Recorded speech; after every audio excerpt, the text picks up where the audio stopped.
Hello, everybody. We are here with the one and only Alex Serves from TikTok, and maybe you've seen her a little bit on Instagram or other social media. She is everything galactic, alien, matrix, queen of, Everything. sharing that information. And we at GFL are interviewing her today and sort of picking her brain. So, hi, Yay! Alex. So good to have Hi.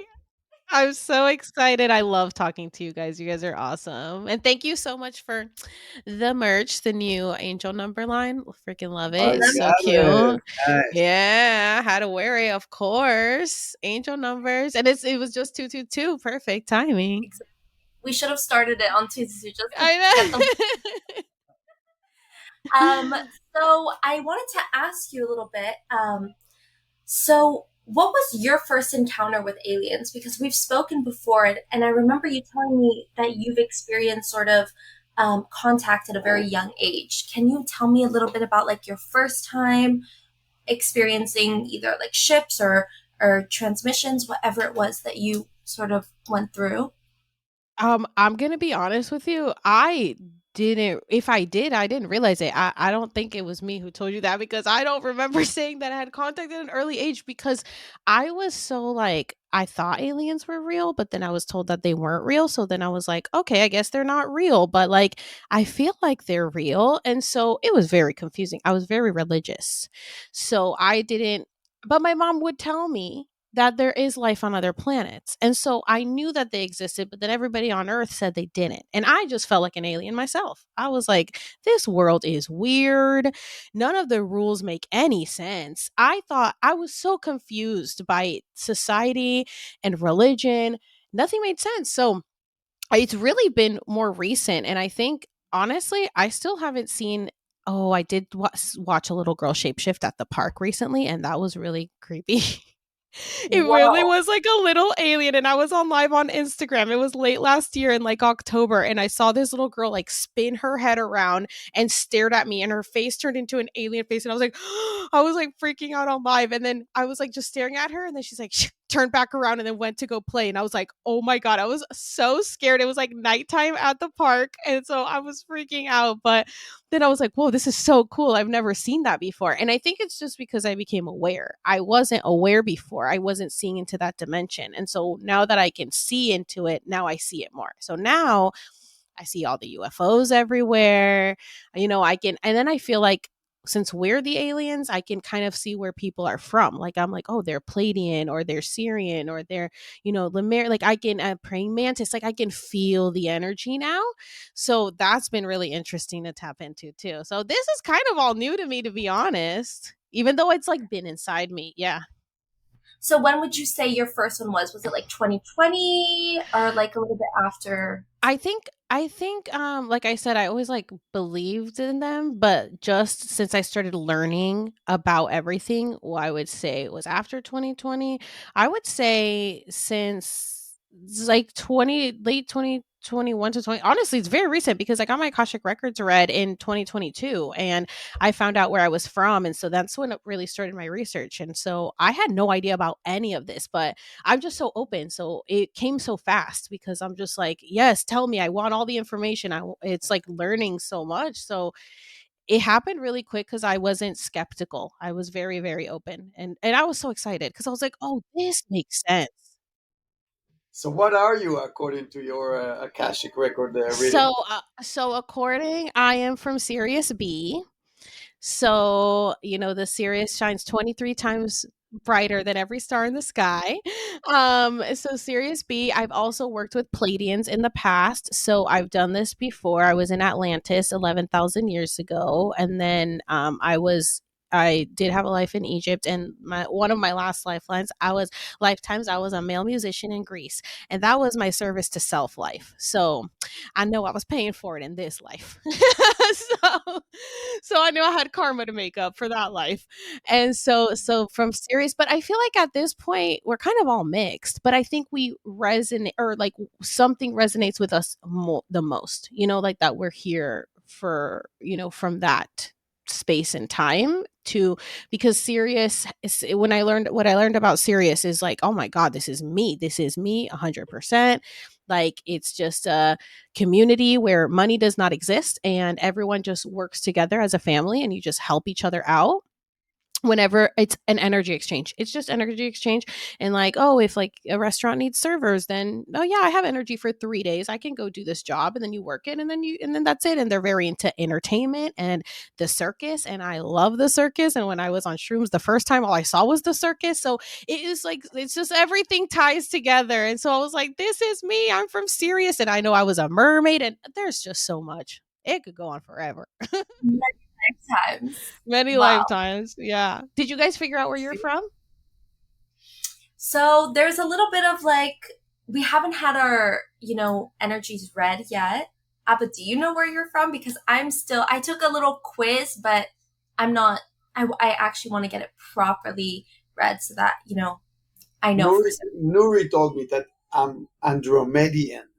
Oh, yeah, I can see that. So I originally was from the Andromeda galaxy and then I transitioned to Sirius B.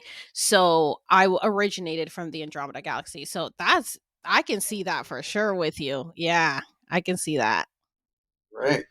I love it. So, Beautiful. I'm still working on what does it really mean to me. And but when she said it, it kind of clicked, and I was like, that's sounds right. Sound Yeah. just right, You right? just gotta see like if anything about it resonates with you, and I'm sure that it will. And there's so much on Gaia too that you could learn about. I don't know if you guys have Gaia. Absolutely. Yeah, and I think that there's more and more information coming out that it's available to Yes. people. And like a couple years ago, there was so much confusion around this topic and like sort of like disbelief.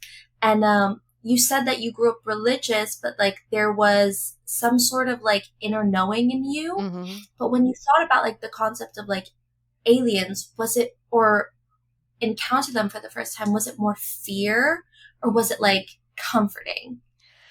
I Because don't think I ever feared it. I just thought that would be so cool. Like I could not wait for trigger warning. I could not wait for this life to end so that I could go on to the next one because I'm like, but what's really out there? Like I just wondered. I'm like, I know we're not the only ones. And how cool would it be to travel the cosmos and go planet to planet and like see what their planets are like? And so I never feared it. I was always like, man, that would be so cool. Like, I want to know what else is out there. And so this was so exciting to me. It's just so exciting to me. And I know people are scared because of the stories and stuff, but I'm like, humans are worse. a little bit, yes, Yeah. absolutely. I totally agree with that. Yeah, Yeah. that's beautiful. And like, so Mhm. I read that you started making TikToks when you first started out, like comedy skits, like more towards Mhm. like that sort of audience. And then how do you feel like the response was to that versus like the content that you're making now? Whew. Okay, so I got on TikTok before it blew up because it was before the pandemic. Like in March of 2020, it wasn't really when it really blew up. So I was on there before that. And so I went viral pretty quickly. I hit 100,000 in like 3 months because of my serving skits, and no one was really doing the content I was doing.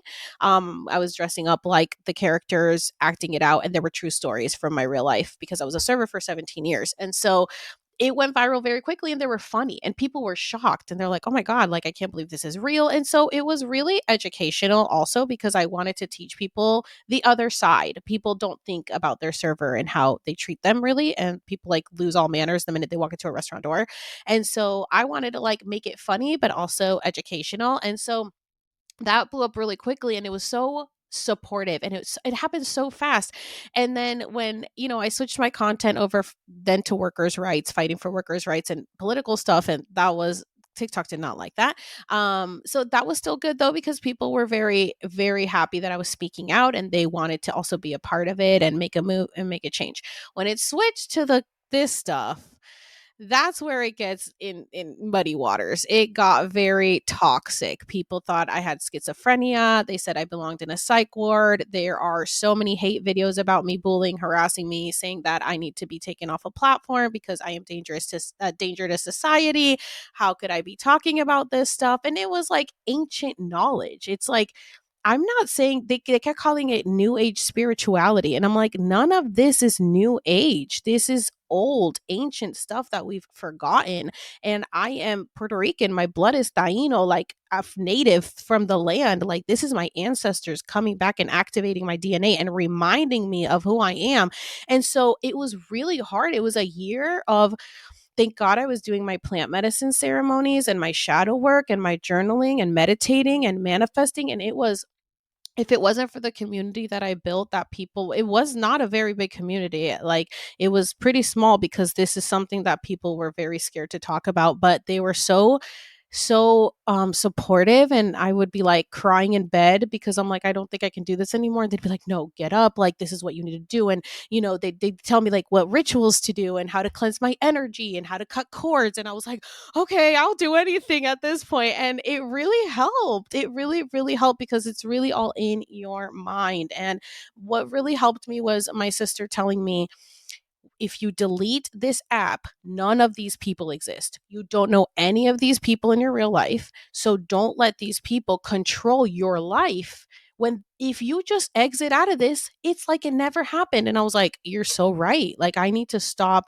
stressing. And on top of that, then I found out there was a lawsuit against these apps, Facebook, Elon Musk, Mark Zuckerberg, like all these, Google, Neuralink, all this stuff for attempting to commit genocide on humanity by creating bots that would be an echo chamber to negative comments. And so once I started realizing that, I was like, oh, these people could not even be real. This could just be a computer system sent to attack me. And I knew there was a spiritual war going on. So once I was able to like flip the perspective and realize that there's more, something deeper than what is on the surface, I was like, okay, this is a battle and this is David versus Goliath, and I'm still fighting. Like, I'm not backing down. And so I just kept going. And now I feel like I'm on the other side. It's been a year now, and it's been like, wow, so much can happen in a year. So much can change. And I just feel so much stronger and more confident and wiser. And it pays. It pays to really stick with what you know. Like, it's in your gut. You know it. Don't let people tell you that you're wrong. Because especially if you're putting in the work and these people are, what are these people doing sitting behind the computer? I'm like, none of you even go to therapy. Why am I going to listen to you? I'm like, get out of here. None of you are doing the work. Get out. This is how I see it. No one is living the life I want to live. So I'm not listening to anybody but me until I get there. So that's it. I love that. That is so powerful. And that is But, so true. but what? But you had to rebuild yourself, right? Because you were taken down, right, at one point. So hmm when you switched, you were taken down, and then you had to. So I've been taken down a lot, but I manifested back. So my 1 million page did get taken down in October, and I was like, okay, let's start again. And I built another one. But 3 months later, I heard a voice inside my head said, try to get back in it. And I was like, I don't like to log back in. I was like, why? They won't let me get my page back. And they're like, try. And I was like, okay. So I logged in, and there was an option to appeal, which never was there before. And so I was like, oh, okay, sure. So I clicked it, and then they said, why do you think you should, give your reason? And I said, look me up. There's hundreds of hate videos about me that's bullying and harassment, but me, who I've never attacked anyone, my stuff gets taken down just because I'm telling the truth about shit. And then they approved it, and I got it back after 3 months. And I was like, wow, I'm shocked.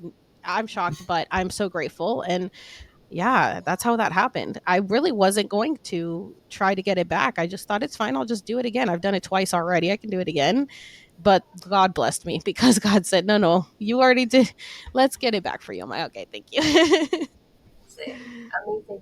And so your first like mega viral video, I believe, was like the one about the world ending in 2020 according to the Gregorian calendar. Is that correct? Yes, yes. Um, and I think that racked up over 35 million views.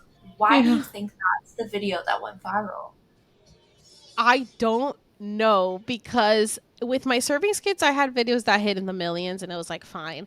I never had that on this account because of the content I was putting up with like fighting corporations. So they were shadow banning me a lot. So when this happened, it was like, I had figured it out the day before with someone else, and I was like, "Oh my god, I feel like I should make a video about this," but it wasn't my content. It wasn't my niche. So I was like, "I'm not going to talk about it because that's not what I talk about." But I was like, I was getting ready for work, and in my head it was like, "Make the video, make the video, make the video, make the video." I was like, "Okay, I have to make the video." So I made the video just like, "Guys, look what I found out." Like not thinking anything. Within an hour, it was like at 3 million views, and I was like, "Whoa, what is happening?" And then it was like by the end of the day, it had hit 6 million views, and then within like and then it literally within like two, I had just hit 100,000 after like 2 years of trying to hit 100,000 on this page because it was different than my serving one.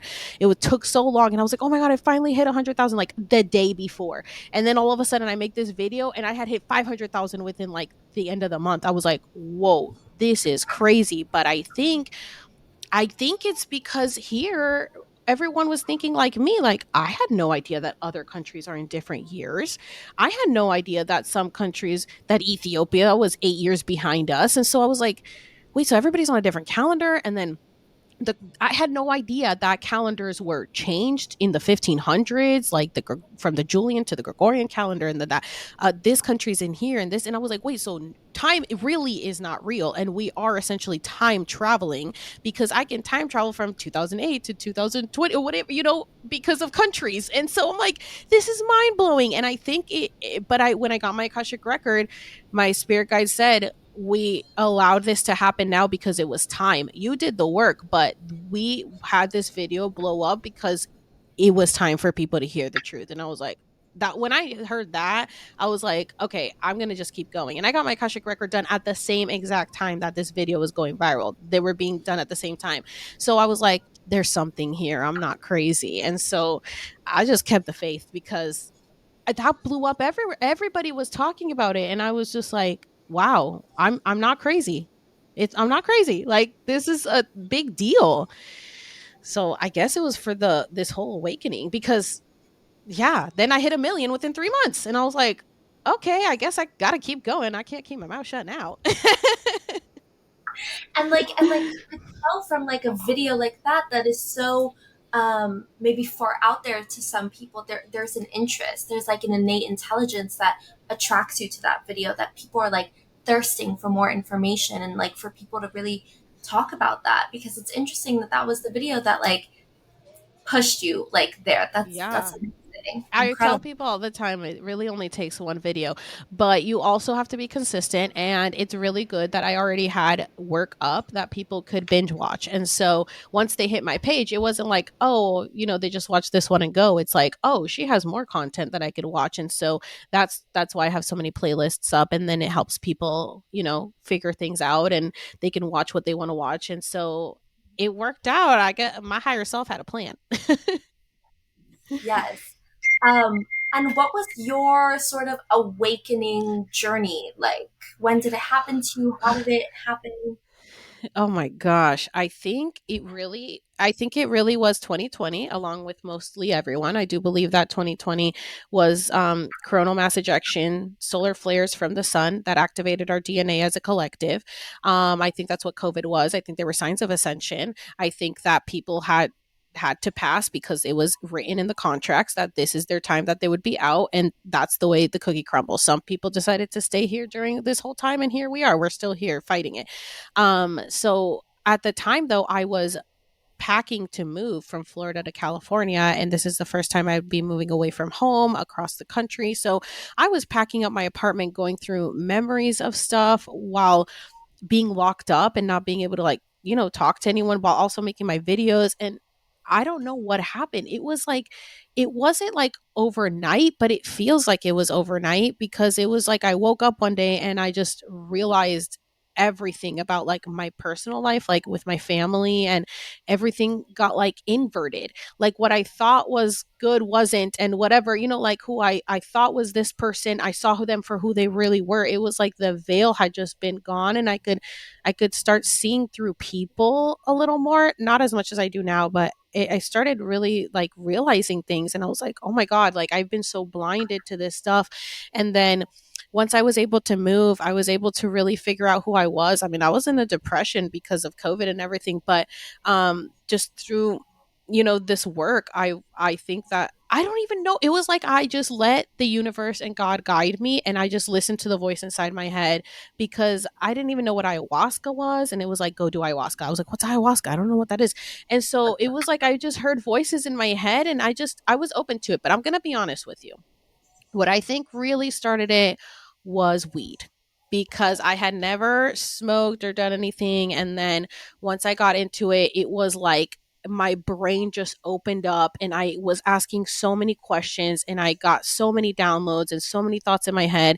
And I was like, why aren't more people doing this? Like, we could get so, there's so many answers, there's so many questions, there's so much we could figure out. And that led me to like then trying shrooms. And that really was like, I was remote viewing, I was communicating telepathically from the other side. I saw myself in a spaceship coming down to earth in a body of water. I saw myself as a mermaid, I saw myself being born. They started telling me, this is before the Disney stuff came out.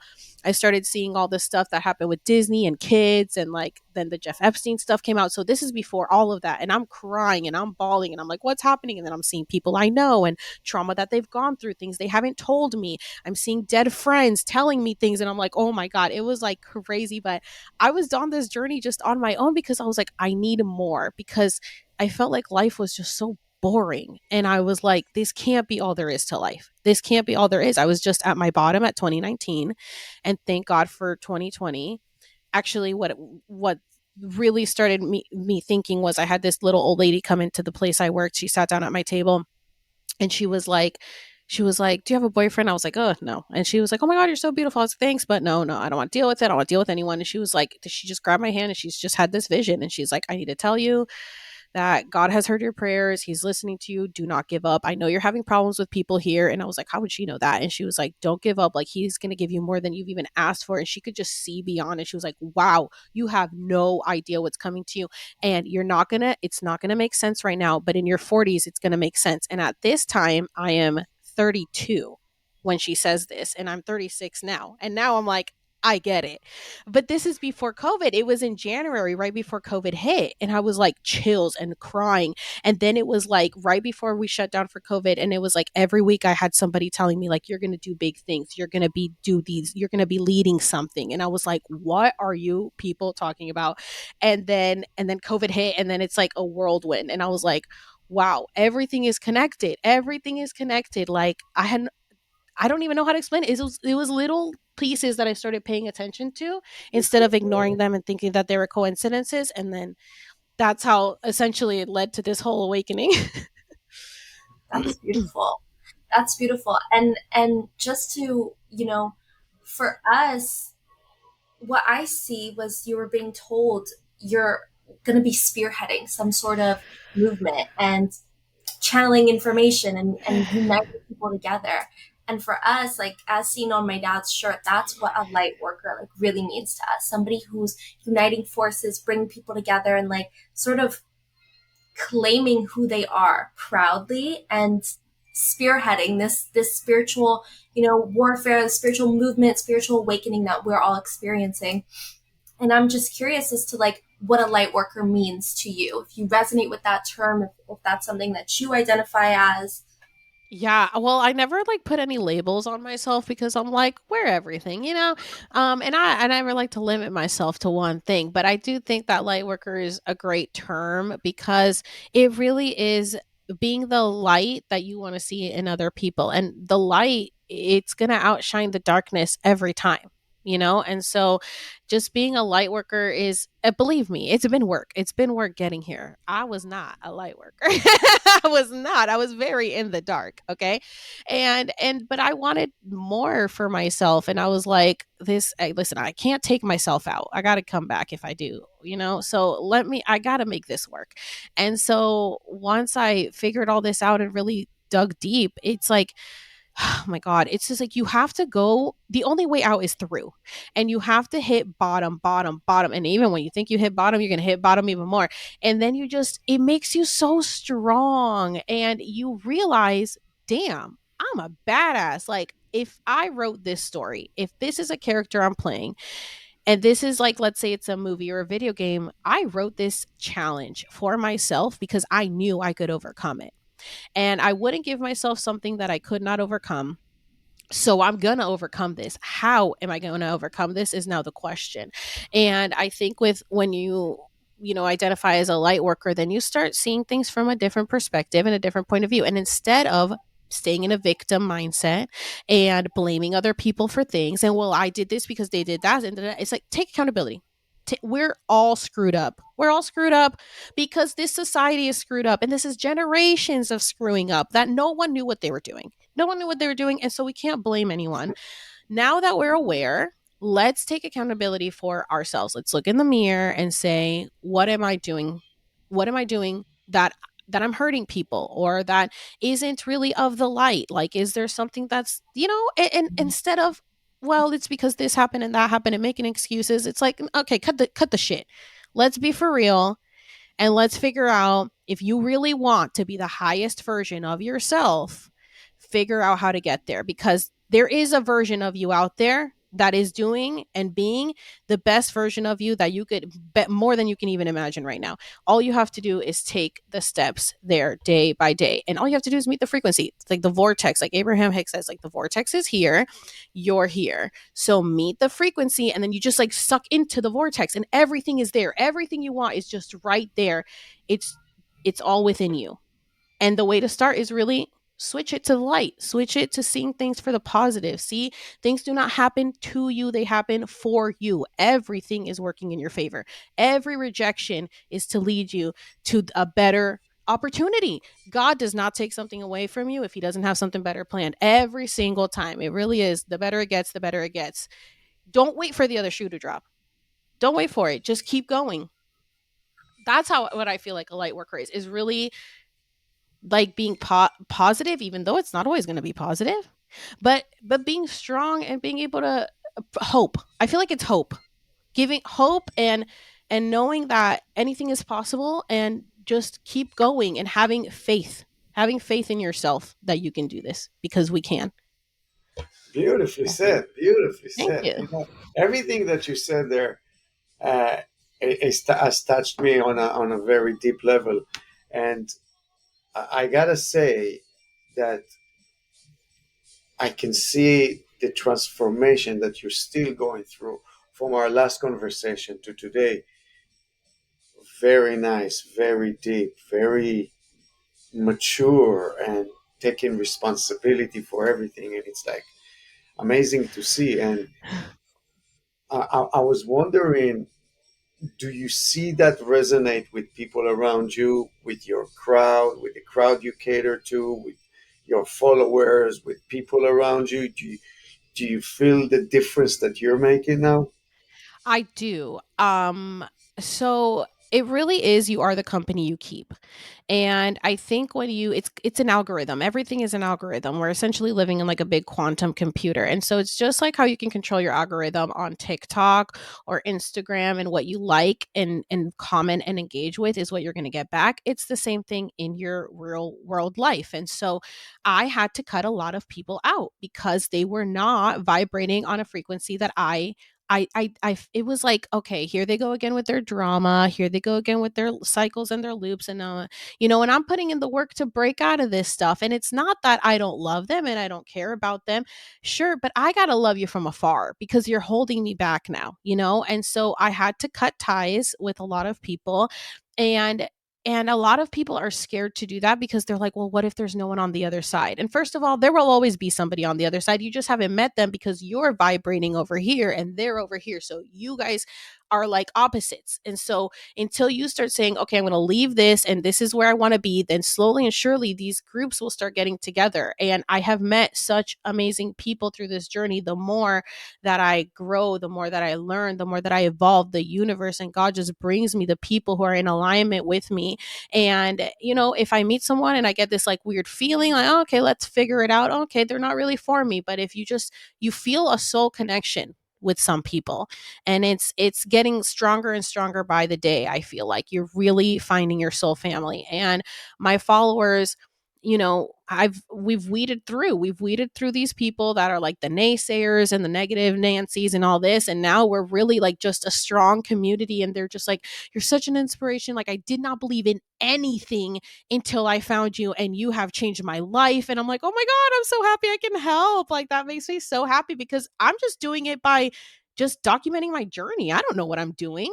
I have no idea. I'm learning. And I tell people, don't look at me as like your idol or a guru or nothing. I'm just out. I'm a girl with a microphone. I'm a girl out here with a camera, just documenting my journey, figuring it out along with everyone else. That's really all it is. And communication is key.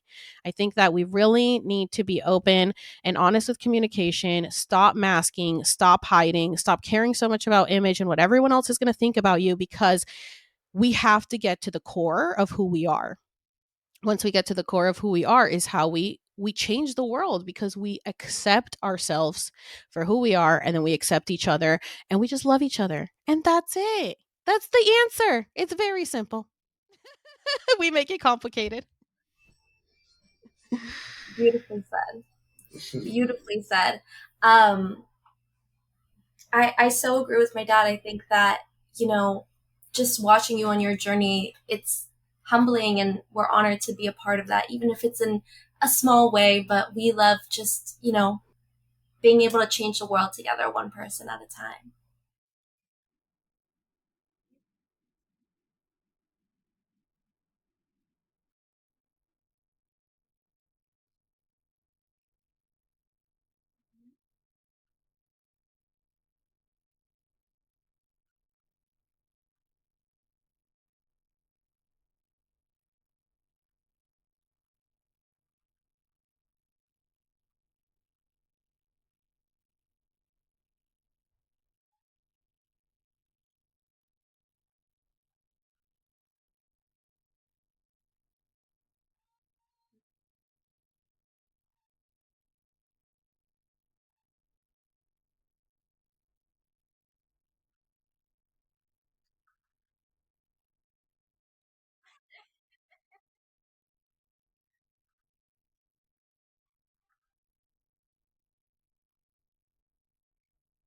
Yeah, that's what we're here to do at the end of the day, right? We're here to grow, we're here to learn, we're here to expand. And the fact that you take it and you put yourself out there and you actually put yourself on the line, because, there's a lot of uh, dangers or things coming back at you when you're there in the front, and you're willing to do it. You're willing to step forward and put yourself and set example for people and show the way. Remarkable. That's a true life worker right there.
Well, we commend you, Alex, and we're Making so a difference. grateful for your time and for your energy and for your information and wisdom that you've shared with us today.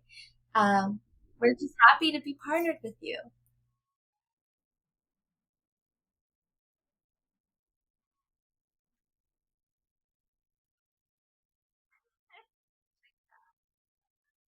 Ain't never good. All right, Alex, it was Thank you, lovely Alex. speaking with you today.